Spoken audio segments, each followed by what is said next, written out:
programa Outras Palavras, um oferecimento Sindiúti MG, Sindicato Único dos Trabalhadores em Educação de Minas Gerais.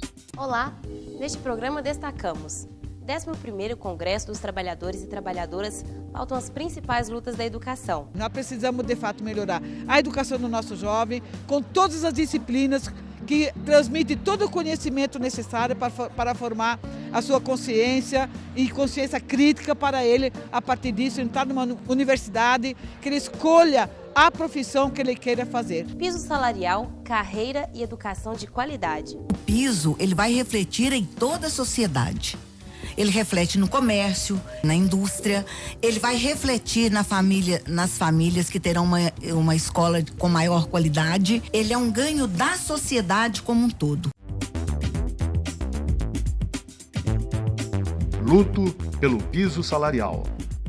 Foi preciso intensa mobilização e muita pressão aos deputados e deputadas na Assembleia Legislativa de Minas Gerais para que a proposta de emenda à Constituição, PEC 49, fosse apreciada e votada em segundo turno. A diretora estadual do Sindiúti, professora Maria Mirtes de Paula, diz que a PEC é importante, porque garante essa conquista para as 8 carreiras da educação. Essa PEC, a PEC 49, ela garante que todos nós, educação, trabalhadores, tenhamos o reajuste do piso anual, sem depender de governador enviar qualquer projeto para a Assembleia. Serão para as 8 carreiras, para aposentados que têm paridade, para nós da ativa, e isso fará que nossa carreira seja estruturada. Já a diretora estadual, Mônica de Souza, diz que essa PEC vai trazer vantagens importantes para a categoria e ter esta conquista na Constituição do Estado é fundamental. Nos últimos 39 anos,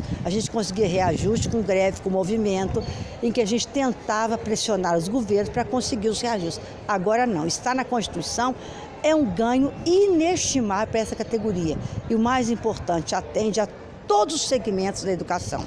Esteja onde estiverem, todos os segmentos estarão ganhando. Tem uma conquista que a gente ainda não tem noção da importância dela para nós. Jonas William Pereira da Costa, diretor estadual, afirma a relevância desta PEC para os auxiliares de serviços da educação básica, ASBs, e diz que ela vai trazer visibilidade a um segmento tão importante, mas que às vezes é desconhecido da sociedade. A PEC 49 traz para nós as carreiras, desenvolve sobretudo o campo de conhecimento e de respeitabilidade, onde esses serviços administrativos sempre foram invisíveis e hoje, à luz da PEC 49, a gente ganha esperança, respeito e também a dignidade histórica de segmentos que muitas vezes são desconhecidos da sociedade. O diretor estadual e coordenador do Departamento de Comunicação do Sindiúti, Paulo Henrique Santos Fonseca, diz que a categoria se mobilizou e foi a luta que garantiu a aprovação da PEC do piso. Nós chegamos até aqui através da pressão, através da luta, através da nossa presença, que nós asseguremos na Constituição o direito de receber pela atual jornada, no caso dos professores, 24 horas, o piso salarial, e que todas as categorias de educação tenham o reajuste anual pelo PSPN. Independente de qual governo nós teremos, se continua atual, se vem outro, é importante que esse ganho constitucional que faz com que essa vitória se transforme numa política de Estado e não somente numa política de governo.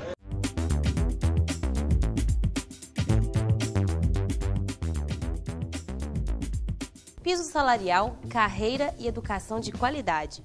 A luta dos trabalhadores e das trabalhadoras em educação de Minas Gerais pela aprovação da PEC 49, a PEC do piso, foi tema de um debate no programa Roda de Conversa, com dirigentes do Sindicato Único dos Trabalhadores em Educação de Minas Gerais. Por que esse piso é tão importante? O que ele garante? Por que ele move tanto os trabalhadores em educação? A gente sabe que vocês estão de forma incansável fazendo essa luta há 10 anos. Nós tivemos greves em 2010 e 2011, a maior greve da nossa história, 112 dias pelo piso, e conseguimos alcançar em 2015 uma lei junto ao atual governo estadual que garantia a correção dos nossos salários e da carreira pelos índices do PSPN, né, que é o Piso Salarial Profissional Nacional, com o reconhecimento da nossa jornada de 24 horas. E agora nós damos um salto, né, de qualidade, colocando isso na Constituição Mineira, né? Então essa emenda constitucional ratifica que a nossa jornada, né, no caso dos professores, é 24 horas, que o piso são para as 8 carreiras do Estado da educação, né? E isso é constitucionalizado e dá uma garantia, né? Que seja qual for o governo, se permanece atual, se muda o governo, nós dificilmente teremos um retrocesso, como ocorreu no governo passado, em que os salários foram suprimidos e foi colocado no seu lugar o subsídio. Nós já vínhamos numa luta desde 2008, com a implementação da Lei Nacional do Piso Salarial da Educação. Essa conquista do piso, ela foi importante porque estabeleceu para todo o território nacional uma base salarial e também em relação à jornada dos trabalhadores em educação. De 2008 para cá, nossa luta se intensificou, obviamente, com a aplicação da Lei Nacional, e nós intensificamos a luta 2010, 2011, quando veio o subsídio, né, num golpe dado pelo governador Anastasia à época. Nós temos 4, digamos, textos da lei falando do piso, né? Por que é tão difícil, assim, a gente garantir de fato esse direito, sabe? Tem que escrever 4 vezes na lei, tantas greves, tantas mobilizações, tanto debate para conseguir uma coisa que devia ser tão básica, assim, tão fundamental para a educação, né? Queria pedir para vocês comentarem um pouquinho isso. Qual é o problema do piso salarial nacional? Que ele igualiza todos os estados do Brasil a ganhar um piso salarial nacional, porque nós tínhamos grandes distorções no Brasil, né? O Nordeste chegava a ganhar R$500 e nós aqui 800 e poucos reais. Então o piso salarial nacional, a importância dele foi a unificação das questões. Por que era importante a gente colocar o piso salarial na Constituição estadual? Porque não é fácil um governador vir e alterar uma Constituição mineira. É mais difícil. E a lei estadual não. A lei estadual é revogada por outra lei estadual. Então nós não podemos ficar à mercê de governos. Nós precisamos de ter políticas estaduais e a Constituição estadual é que melhor nos garante nesse momento. Vamos assegurar daqui para frente com essa lei que não haja necessidade todos os anos o Poder Executivo enviar para o Legislativo uma lei, né, que faça com que se cumpra, né, o piso daquele ano. Então é um ganho, né, como nós colocamos aqui, constitucional. Esse piso, para nós, conquistado em 2015, ele tem essa característica que o Paulo já colocou bem. O fato de ele ser para todas as carreiras. Nós somos um dos poucos estados que temos o quadro único de trabalhadores em educação, e para ser por todas as carreiras e principalmente para a jornada da nossa carreira. Porque o que o governador Anastasia fez quando implementou o subsídio, além de não ser igualitário para todos os trabalhadores de educação, ele fez uma proporcionalidade.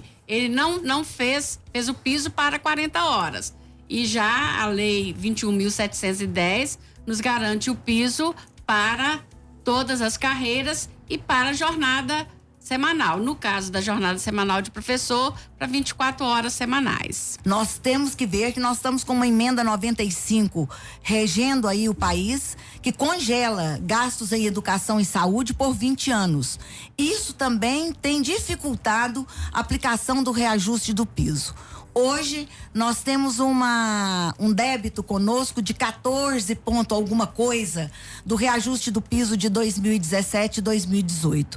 Mas para nós é muito importante continuar a luta e chegarmos a isso. E nós temos ainda uma luta maior, que é do PNE, que é o Plano Nacional de Educação, onde que prevê que até 2020 os professores tenham que ganhar iguais carreiras compatíveis com a sua habilitação. Então nós teríamos que ganhar igual o engenheiro, ganhar igual o médico. Isto ainda é uma luta que nós temos que conseguir para alcançar a meta do Plano Nacional de Educação. Para quem não é da área, né? para quem não é o trabalhador da educação, qual que é o impacto do piso, assim? Porque muitas pessoas às vezes veem essa luta como se fosse uma luta ali dos educadores, né? Mas como que essa luta, ela afeta diretamente todo mundo, assim? Qual que é a relação entre o direito que todo mundo tem à educação, as famílias e a conquista do piso? O piso, ele vai refletir em toda a sociedade. Ele reflete no comércio, ele reflete na indústria, ele vai refletir nas famílias que terão uma escola com maior qualidade. Então eu acho que o ganho do piso não é só para a categoria dos trabalhadores da educação. Ele é um ganho da sociedade como um todo. Toda a sociedade ganha com isso. Os trabalhadores da educação terão melhores condições até de se informar, de ter acesso a boas leituras, a mais informação, a cursos, além da sua condição de vida, né, de sobrevivência mesmo. Por isso a importância do piso, tanto profissionalmente, para que o trabalhador e a trabalhadora possa investir na sua formação, quanto também na sua melhor condição de vida. Existe, né, essa nova legislação que congela por 20 anos os investimentos sociais em saúde, educação, segurança, né? Só deixa livre o financiamento do sistema financeiro. E mais do que isso, né? O Fundeb, ele é previsto até o ano que vem, né? Que é o Fundo de Desenvolvimento da Educação Básica. Né? E se nós não tivermos um governo e um Congresso comprometidos com a ampliação do Fundeb, então nós teremos sérios problemas com o financiamento da educação, se tornarão ainda muito mais graves do que são hoje. Educação em debate. Educadores e educadoras de Minas Gerais se reúnem para debater suas principais agendas de lutas durante o Congresso. Durante o 11º Congresso do Sindiúti, Marta Vanelli fez uma série de alertas sobre a educação e para onde nós corremos o risco de ir com esse governo atual. Marta, o que significa a proposta deste governo para o país e principalmente para os profissionais da educação e os estudantes? Ele é um desmonte de toda a educação pública do nosso país. Nós somos profissionais da educação básica, de responsabilidade dos estados e municípios, mas as políticas federais para a educação básica é para desmontar não só a educação infantil, com o ensino fundamental, mas especialmente o ensino médio, que congrega 10 milhões de adolescentes no nosso país. A reforma do ensino médio desse governo não é nada mais, nada menos que o desmonte da educação, dessa etapa da educação em nível nacional, quando ele está propondo que somente vai ter professor de português e matemática, excluindo 11 disciplinas, história, geografia, física, química e biologia, que nós entendemos que faz parte de todo o caráter, de todo o conhecimento que o nosso adolescente precisa ter para poder entrar na sua adolescência, para poder entrar na sua juventude, enfim, e conseguir encontrar ou definir uma profissão que queira exercer. Quando ele coloca que só vai ter professor de português e matemática, ele está dizendo que a educação pública só vai oferecer estas duas disciplinas. As demais, o nosso jovem vai ter que procurar no mercado, ou seja, nós vamos ver uma grande proliferação de instituições privadas, onde o Estado vai passar dinheiro para o lucro de instituições e isso vai desmontar, de fato, a nossa educação brasileira. Por isso que nós estamos numa batalha em todo o país para que os estudantes, os profissionais de educação e os pais conheçam a reforma do ensino médio, que representa de fato o desmonte e que venha combatê-la no dia a dia dentro das escolas, que nós não podemos permitir que nenhuma escola faça adesão a esse projeto, porque ele de fato não vai melhorar nosso país. Nós precisamos de fato melhorar a educação do nosso jovem, com todas as disciplinas que transmite todo o conhecimento necessário para formar a sua consciência e consciência crítica para ele, a partir disso, entrar numa universidade, que ele escolha a profissão que ele queira fazer. Enfim, a gente retomar o projeto que a gente vinha desenvolvendo antes do golpe que a gente sofreu no nosso país.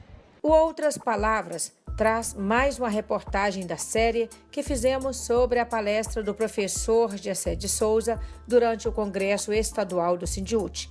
Ele disse que o que mais incomodou e despertou o ódio da classe média foi quando as classes populares começaram a ter acesso ao capital cultural, a ingressarem na universidade. Quando se diminuiu a distância de classes, com o poder de compra, os 70% de aumento real do salário mínimo, etc., e essa classe começou a ir a shopping centers, começou a viajar de avião, essa classe média ficou muito preocupada, né? Mas quando essa classe começou a ir para a universidade, de 3 para 8 milhões, né? A classe média acendeu a luz vermelha, não é isso? Por que isso? Porque o acesso ao capital cultural é o bunker do privilégio positivo da classe média, e que separa das classes populares, né? O ódio, portanto, né? O ódio que é incompreensível sem outra maneira. O bairro que eu moro, em São Paulo, quando Lula foi preso, tinha festas em quase todo o condomínio, tinha uma festa rolando. De onde vem esse ódio, pessoal? Claro que não é o ódio da corrupção, né? Não tem nada a ver com a corrupção, né? Real ou suposta, né? Provado ou não provado, né? Entende? Quer dizer, porque se fosse a corrupção, quando você tem as malas sendo filmadas, você devia ter 5 milhões de pessoas na rua, se fosse a corrupção, né? Você estava ali tocando no representante, tinha sido candidato do partido na eleição anterior e o atual presidente da República, né? Não foi ninguém à rua. O que está acontecendo agora tem a ver com a tentativa de redução mínima que seja da distância entre as classes, né? O que mostra, mais uma vez, que a nossa grande questão é a escravidão, né? Ou seja, que é ela que não desce na goela nem da elite, nem da classe média. A classe média fica imbecilizada pela elite, né? Não é isso? Mas ela tem interesses e privilégios a resguardar aí. Ela quer que o Brasil continue sendo de 20%, né? Ou seja, que tenha o acesso a bons empregos, a boa escola, a bons hospitais, etc, etc. Mas será que estes pobres, que estavam ganhando ascensão cultural, ofereciam algum risco à elite? Claro que os pobres que estavam indo para a universidade, eles não iam concorrer com a classe média ainda, não é isso? Porque aí você tem, não é o único privilégio do capital cultural, você tem que ter um capital de conhecimento de pessoas importantes, etc., que facilita a vida e tudo, e que os pobres têm muito menos, né? Mas o próprio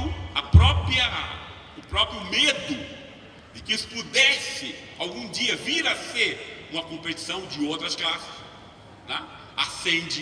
Acendeu, né? O ódio e a raiva também da classe média. Eu estou fazendo agora um livro sobre a classe média, eu estou vendo, tem muita gente arrependida do que fez, né?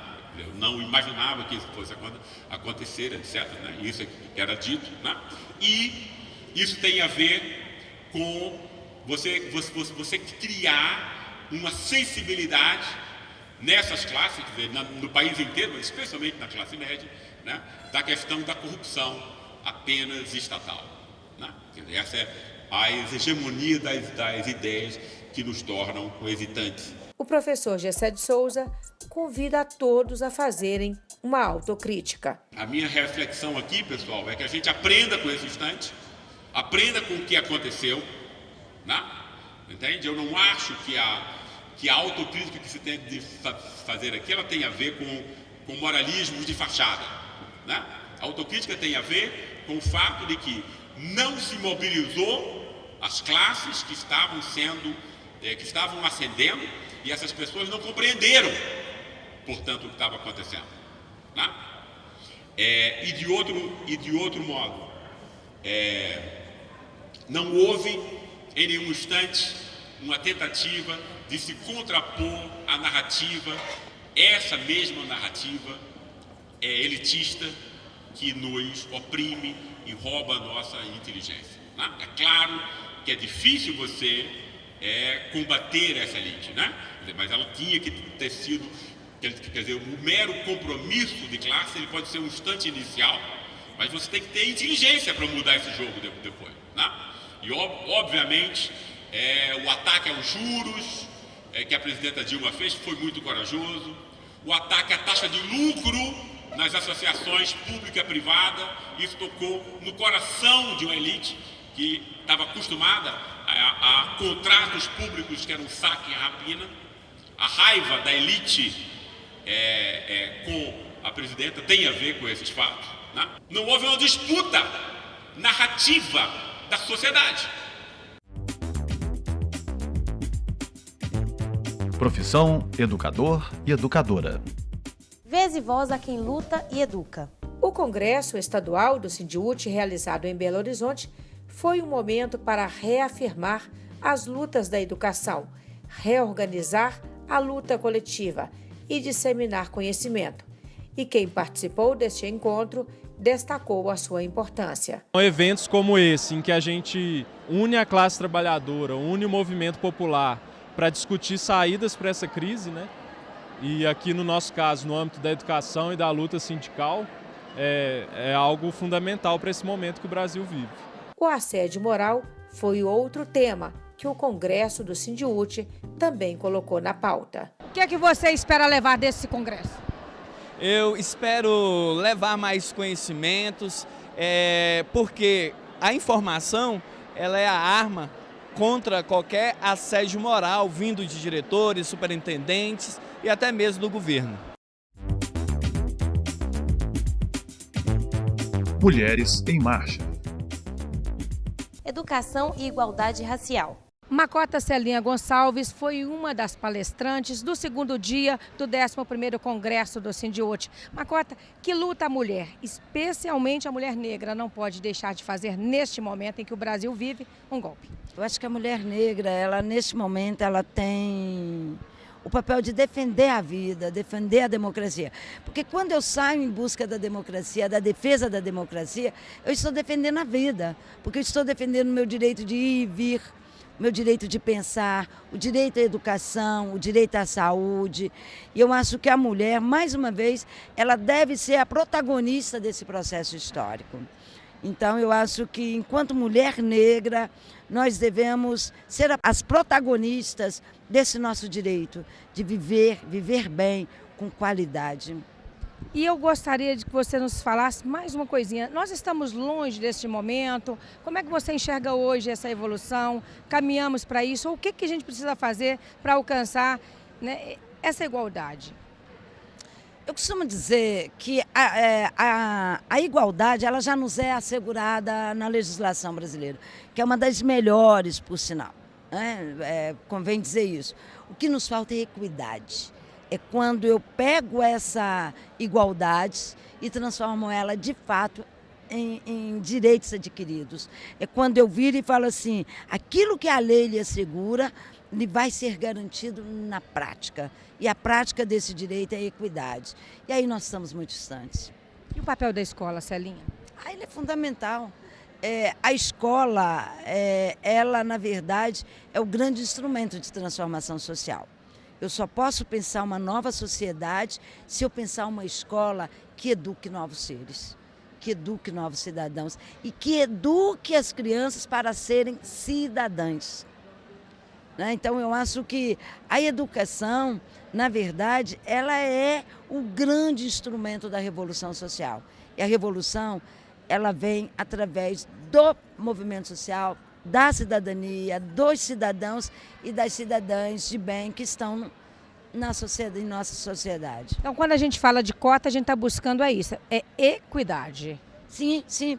Porque, na verdade, vira para mim e fala assim, mas cotas é uma forma de discriminar? Sim, mas eu discrimino e garanto alguma coisa. Até então, eu discrimino e não dou nada, me dê as cotas. Porque a partir do momento que a política de cotas é implantada, ela assegura a equidade, que é, de fato, fazer com que aquilo que lhe é assegurado via legislação, que são os direitos, seja, de fato, uma realidade na forma como a sociedade se organiza.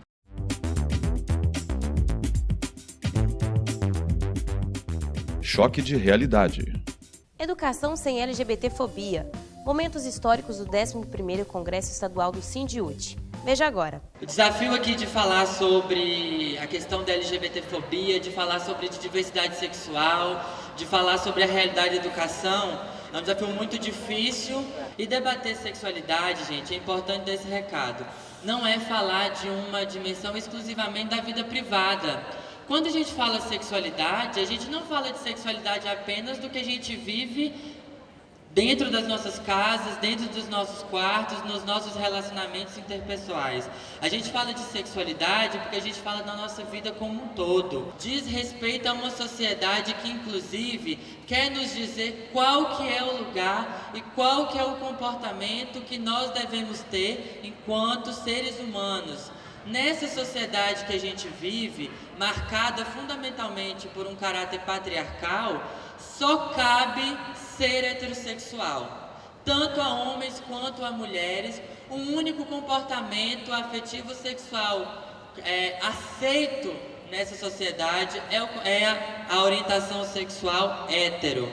Isso, por si só, coloca no limbo, coloca numa situação de violência, de negligência, de profunda vulnerabilidade, inúmeros sujeitos e sujeitas que diariamente vivenciam outra possibilidade, outras formas de orientação sexual. E é importante a gente tratar isso, porque quando a gente fala de sexualidade, a gente não fala de uma única sexualidade. A gente fala de várias formas de manifestar, de viver essa sexualidade. Então a gente fala de uma diversidade sexual, de um conjunto de expressões de identidade de gênero que não se restringem apenas a essa única forma de ser que essa sociedade patriarcal quer nos impor. A gente fala disso, inclusive, para falar que, historicamente, a nossa sociedade tratou a nossa sexualidade, essa forma não heterossexual de ser, muitas vezes como algo relacionado ao pecado, ao que a gente tem que responder perante a Deus, responder perante as religiões, algo que é crime, inclusive crime em muitos países, em mais de 60 países do mundo, ser homossexual é crime, pode levar inclusive à pena de morte. Nós estamos falando que em pleno século XXI, muitos países ainda consideram a homossexualidade um crime, mas nós estamos falando também de uma sociedade que considera a homossexualidade como doença. Até os dias de hoje, mesmo a Organização Mundial da Saúde tendo retirado a homossexualidade no rol das doenças, a sociedade ainda pauta isso com vários projetos, com várias iniciativas, como ficou conhecida na realidade brasileira como a cura gay, que boa parte desse debate, inclusive, estava no âmbito da educação, estava sendo colocado nas nossas escolas brasileiras. Essa sociedade que a gente vive, profundamente patriarcal, mas também profundamente racista, quer nos colocar neste lugar, ora como pecadores e pecadoras, ora como doentes, ora como pessoas que estão cometendo crimes. Nós precisamos olhar para essa sociedade e pensar formas coletivas de enfrentar essa realidade.